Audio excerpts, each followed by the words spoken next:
নমস্কার, আমি আরজি। আর আশা করি বন্ধুরা প্রত্যেকেই ভালো আছেন, সুস্থ আছেন। আজ যেই ঘটনাটি আমি আপনাদেরকে শোনাবো, এই ঘটনাটি আমাদের সাথে শেয়ার করেছে উদয়পুরের কোনো একটি গ্রাম থেকে শামীম।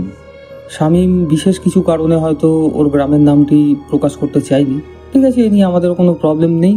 তবে ঘটনাটি যার সাথে ঘটেছিল তার নাম এবং কবে ঘটেছিল সেটা পুরো ডিটেলসে শামীম আমাদের সাথে শেয়ার করেছে।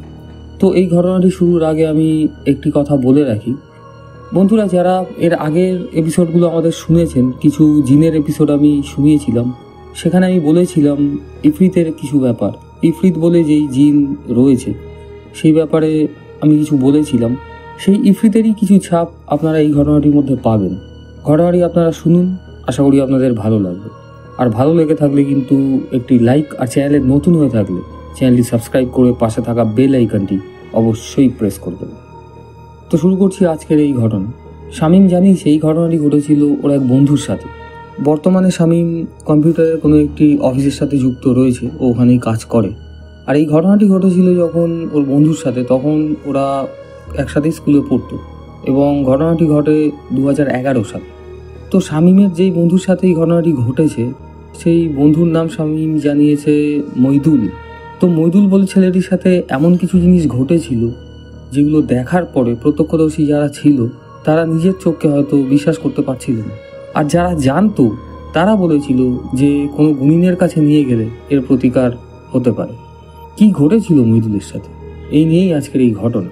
তো 2011 সালে শামীম আর ওর এই বন্ধু মইদুল আরও কিছু বন্ধু মিলে ওরা ঠিক করে একবার বর্ষার সময় মাছ ধরতে গেল। যা হয় আর কি, অনেক সময় দেখবেন একটু গ্রামগঞ্জের দিকে যেসব ছেলেরা রয়েছে তারা ছুটির দিনে কিংবা বর্ষার সময় এরকম মাছ ধরা, ফুটবল খেলা এগুলো করেই থাকে। তো শামীম আর ওর বন্ধুরাও প্ল্যান মাফিক সেই কাজই করে। ওদের পাড়াতেই কোনো একটি পুকুর ছিল যেখানে মাছ টাছ ধরা হতো। ওরাও ওখানে গিয়ে একদিন মাছ টাছ ধরে এরকম বাড়ি ফেরে। তো এই মাছ ধরে আনার কিছুদিন পর থেকেই মইদুলের মধ্যে কিছু পরিবর্তন দেখা যায়। কী ধরনের পরিবর্তন? মইদুল রাতে ঘুমোতে পারতো না এবং মাঝরাতে উঠে বিভিন্ন ধরনের চিৎকার করত, কখনো কাঁদতো, কখনো হাসতো। অদ্ভুত অদ্ভুত সব সিমটমস ওর মধ্যে দেখা দিচ্ছিল। তো এই ব্যাপারটা প্রথমে ওর বাড়ির কেউই সেরকমভাবে খেয়াল করেনি।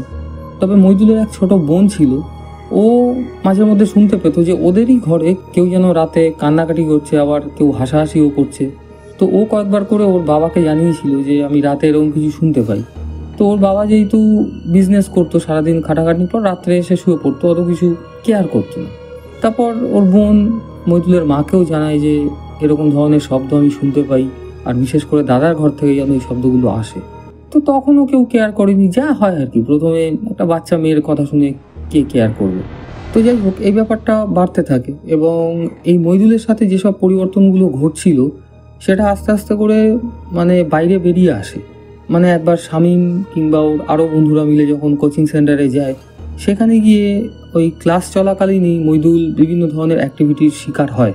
ওখানে গিয়েও ও এরকম বিভিন্ন ধরনের চিৎকার চেঁচামেচি শুরু করে এবং যিনি পড়াচ্ছিলেন স্যার তাকে বলতে থাকে যে আমাকে তাড়াতাড়ি ছেড়ে দিন, আমার এখানে পড়তে ভালো লাগছে না। বিভিন্ন ধরনের ওখানে থাকতে চাইছে না, ওকে যেন বন্দি করে রাখা হয়েছে, এরকম ধরনের বিভিন্ন ধরনের ইঙ্গিত ও দিতে থাকে। তো স্যারও বলে যে তোমার কি হয়েছে, তুমি এরকম ধরনের বিহেভ তো আগে কোনোদিনও করতে না, তোমার মধ্যে একটা অদ্ভুত পরিবর্তন আমি দেখতে পাচ্ছি, তোমার কি শরীর টরীর খারাপ, এসব বলে জিজ্ঞেস করেছে।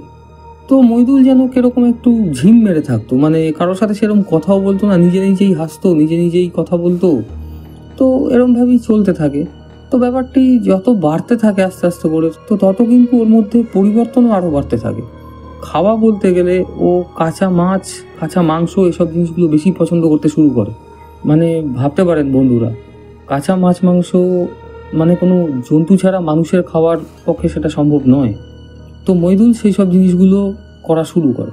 তো এই জিনিসগুলো দেখার পর ওর বাড়ির লোক তখন বুঝতে পারে যে ও স্বাভাবিক নয়। তো যাই হোক, এরকমই রাতে একবার ওরা সবাই শুয়ে রয়েছে এবং মাঝরাতে ওরকম হঠাৎ করে মইদুল বিভিন্ন ধরনের ভাষায় চিৎকার চেঁচামেচি এবং কান্নাকাটি শুরু করে। সেদিন ওর বাবা রাতে উঠেছিল ওয়াশরুম যাবে বলে, পর এমন সময় শুনতে পায় যে ছেলের ঘর থেকে ওরকম ধরনের চিৎকার চেঁচামেচির শব্দ আসছে।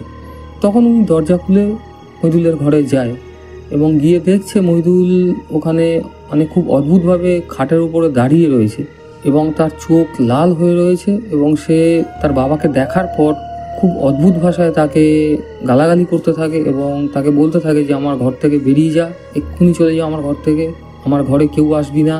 এইসব অদ্ভুত ধরনের বিহেভিয়ার দেখে ওর বাবা তখন ঠিক করে যে কালই ওখানে একজন গুণিন ছিলেন, তার কাছে ছেলেকে নিয়ে যাবে। তো যেরকম কথা সেরকমই কাজ। পরের দিন ভোর হতেই মইদুলের বাবা মইদুলকে নিয়ে ওই গুণিনের কাছে গেলেন এবং ওই গুণিন যিনি ছিলেন তিনি যখন মইদুলকে প্রথমেই দেখলেন তো মইদুলকে দেখে বললেন যে আমি ওকে একটি তাবিজ দিচ্ছি, এই তাবিজটি অন্তত 2 দিন যেন না খোলে। তো যাই হোক, ওই তাবিজটি দেওয়ার পর আস্তে আস্তে করে ও কিছু নর্মাল হয় এবং ওই গুণিন তখন বলে যে ও যখন নর্মাল হবে ওকে আবার আমার কাছে নিয়ে আসবেন, আমার কিছু জিজ্ঞেস করার আছে ওকে। তো যাই হোক, 2 দিন পর মইদুলের বাবা ওকে নিয়ে আবার গেলেন ওই গুণিনের বাড়ি এবং মইদুলকে সব জিজ্ঞেস করলো যে তোমার মধ্যে কি হয়। তো মইদুল বলল যে আমি এরকম বিভিন্ন ধরনের রাতে শব্দ শুনতে পাই, মনে হয় আমার আশেপাশে কেউ রয়েছে এবং সেই যেন আমাকে বলছে যে এই ঘর থেকে তুই বেরিয়ে যা এবং এই আশেপাশে যারা রয়েছে তোর কেউ তোর ভালো চায় না, এই এলাকাটা তোর নয়, তুই আমাদের এলাকায় চলে আয়, এরকম বিভিন্ন ধরনের কেউ যেন তাকে টানতো। তো এই কথাগুলো শুনে তখন গুণিন বললেন যে তোমার মধ্যে একটা আসর করা হয়েছে এবং আসর মানে বুঝতেই পারছেন জিনে ভর করাকে আসর করা বলা হয়। এবং উনি এটাও জানায় সব শুনে যে তোমরা যখন ওখান থেকে মাছ ধরে নিয়ে এসছিলে সেই দিন, সেখানে আশেপাশে কোনো ইফরিতের উপস্থিতি ছিল, তুমি কোনো কারণে হয়তো সেই ইফরিতের পাশ থেকে এসেছো এবং সে তোমাকে পুরোপুরিভাবে আসর করেছে। তবে সেই যাত্রায় মইদুল কোনোভাবে বেঁচে যায়।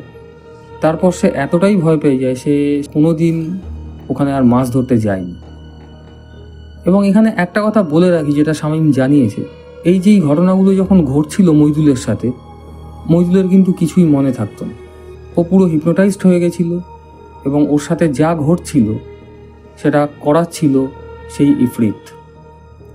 তো এই ছিল ঘটনা এবং এরকম ইফরিতের উপস্থিতি আমরা এর আগেও আপনাদের অনেক ঘটনা শুনিয়েছি। তো এরকম কোনো অভিজ্ঞতা আপনাদের কাছে থাকলেও আপনারা আমাদেরকে শেয়ার করুন, আমাদেরকে মেল করুন, নিজেদের অডিও রেকর্ড করে আমাদের পাঠান। আমাদের মেল আইডি ডেসক্রিপশন বক্সে দেওয়া রয়েছে। দেখা হচ্ছে পরের এপিসোডে এরকমই কোনো সত্য ভৌতিক অলৌকিক ঘটনা নিয়ে। ততক্ষণ ভালো থাকুন, সুস্থ থাকুন আর শুনতে থাকুন আমার সঙ্গে RG রেডিও স্টেশন।